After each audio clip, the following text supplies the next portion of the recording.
thinks he calls the book Every Nation with a legitimate kind of thought process behind. So I'm looking forward to why you were right 3 years ago in recording your book Every Nation. Well, thank you very much. So maybe I'll have a follow-up volume to it, an even angrier nation might come up soon. I'd like to thank you very much, the organizers, for inviting me here.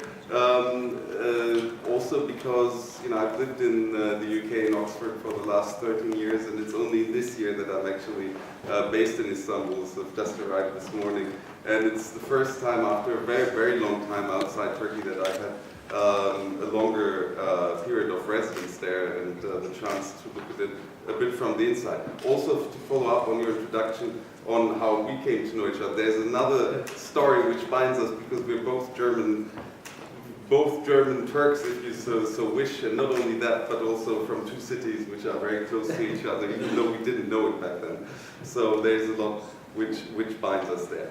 Now, when I think about the Turkey 13 years ago, it was definitely a different country. Ever since, we've seen the rise of the Turkish model, the emergence of the Turkish business sector. Turkey's foreign policy is something people got interested in the world and talked about. And also for the citizens of Turkey, a sense that the country is becoming a normal country after what was very tough times in the 1990s, the Kurdish war, weak coalition governments and so on. Well, fast forward 13 years, and if we look at Turkey's politics today, we can see that we're witnessing the end of an era.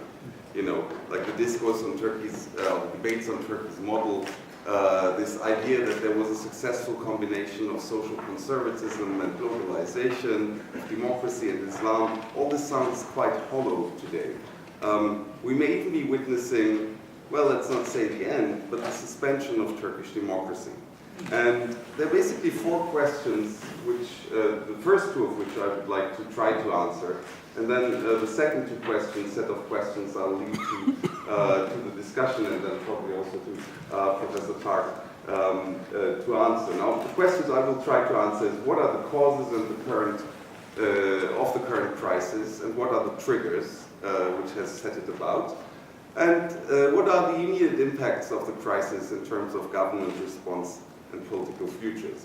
And the discussion questions which I would like to propose for our Q&A is whether Turkey will be able to, Turkey's democracy will survive this current crisis, and whether it will come out of this crisis in a richer and more advanced form, or whether this is the end of the story. And also, what the implications will be for political Islam in Turkey and more generally, because we're talking here also about the crisis of political Islam. Now, to come to the root causes of the current crisis, I'll suggest 2 explanations. The first is the AKP's developmental model and the crisis it has been facing. This was a model of globalization under the conditions of easily available international money, coupled with, that's actually quite widespread in the region, including Southeast Europe, coupled with clientelistic networks, crony capitalism, and a deeply entrenched disregard for the rule of law. And to give only one example, which was among the latest leaks on the sale of a major media companies, the Sabah ATV group, where we see that the Prime Minister asked a group of businessmen close to the government to make a pool to buy a media company which was in administration, which had to be privatized. So these businessmen came together, pooled their money, had their investigations where they basically, one of them said, well, I can give $100 million, but if I give $150 million, then I need a tender for the 3rd airport project. And you see, this is how the kind of networks of power of businessmen have come to grow under the AKP government. Now, the second root cause, I think, is the extreme centralization of power and the decision-making processes in the hands of Prime Minister Erdogan. And when you think about this clientelistic model, you actually see that you cannot continue this under the conditions of a transparent democracy. You do need to have autocratic control over these. So in a way, the 2 have mutually reinforced each other. Now, when we look at the triggers, look at what has triggered the crisis, because they are not the root causes, but they are the events which have brought the crisis about, is ironically, I think, the relative loss of power of the government. The June protests, which Zeynep Banu has mentioned, were actually a major reminder, the Gezi Park protests, a major reminder to the government that it was not in full control of the country and of society, despite massive media and press repressions.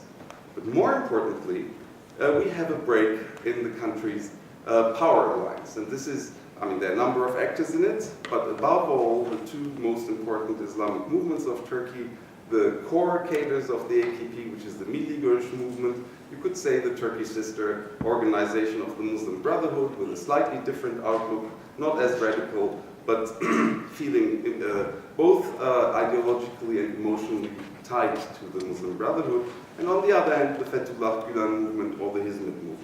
Now, these two formed an alliance at least since 2002.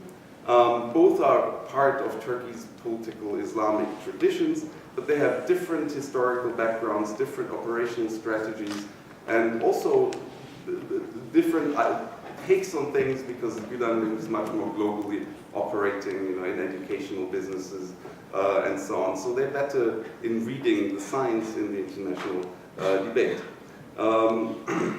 Now, what were the reasons for the undoing of this coalition? Ultimately, it was a disagreement over power, especially in the judiciary and the security forces, a disagreement over how the Kurdish issue, again, you've mentioned it, is going to be solved, because the government was making kind of quite unexpected departures from Turkey's state tradition on the Kurdish issue, but also how, for instance, intelligence agencies are going to operate.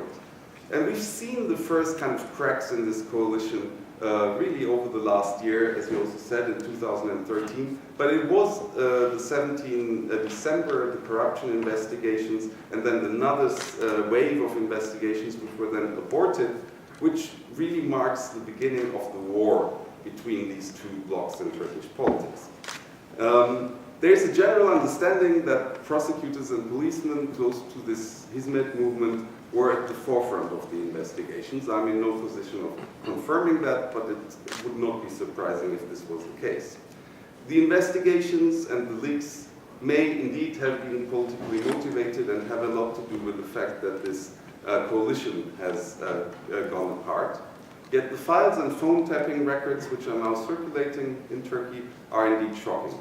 And they reveal a political economy which does not suffer from corruption as a byproduct of the dynamics of growth, which could be understandable up to a point, but a political economic system which is organized around massive illicit money flows and illegal real estate deals, with the inner circle of Erdogan and friendly businessmen in the very center of command of this system. And this looks, of course, much more like the political economy of Middle Eastern dictatorships or, Russia, Putin's Russia, if you so will. Now, what is the immediate impact of this crisis? Obviously, this is a major political crisis, considering that there are 3 elections coming up. The economy has started a soft decline, but now, according to Standard & Poor's, hard landing may actually not be avoided anymore. And Turkey's image is tarnished, or better, maybe it's gone back to the default of the 1990s, a corrupt country with a stagnating economy and a bad human rights record. That was the Turkey we've been knowing for most of this century, actually. Now, the government response is quite interesting, because Erdogan sees all these related events, the Gezi events, the corruption case, as a conspiracy of international and domestic actors. And above all, however, these investigations expose Erdogan and his inner circle. So he's now using the crisis to entirely restructure the state and its institutions from those of a democracy of sorts, we've seen that the rule of law has been a problem, to that of an autocracy of sorts, basically in order to make further leaks, revelations, and investigations of this political economic system impossible. Of course, this is not in any way reconcilable with the rule of law. And I will very briefly give a few examples. For instance, more than 6,000 police officers have been taken from their current positions and reassigned to other positions. So these were all police officers who had some role in the investigation. 6,000, many of them chiefs.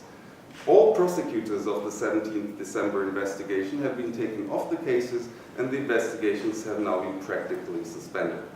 There's massive repression of the media sector. We have one of the leaks showed quite clearly how the Prime Minister himself called the editing director of a leading news TV to have news changed. There's an internet law in the making at the moment, which is lying with the President, which would put a massive control on the internet. And there are many others which we can discuss. And but I'm closing. But what we see at the moment is that there is no massive vote loss for the AKP yet. It seems still between 45 to 47%. Well, you could ask why. Why are people not shocked by the corruption? But the other question is, well, there's not really a credible opposition yet. We can discuss this, but the main opposition's policy so far has been a policy of tactical politics, but no vision for the future, and that doesn't seem to give the larger part of the electorate the feeling that it could bring the country forward. So the AKP project has collapsed, but it may well stay in government for some time, and the longer it stays, the higher the cost will be for Turkey's democracy. But the fact that these leaks still happen and that there is an opposition is at least a good sign. So, among the very few signs which I think are making me hopeful. But my question then to Bill a bit, and then also the audience is, whether Turkey's democracy will survive this crisis. Could this be a moment of chance? And also, what does it tell us about the future of political Islam in the region? Because what happens in Turkey now has an impact on the future of the relationship between Islam and democracy. Thank you. Fantastic. Thank you very much.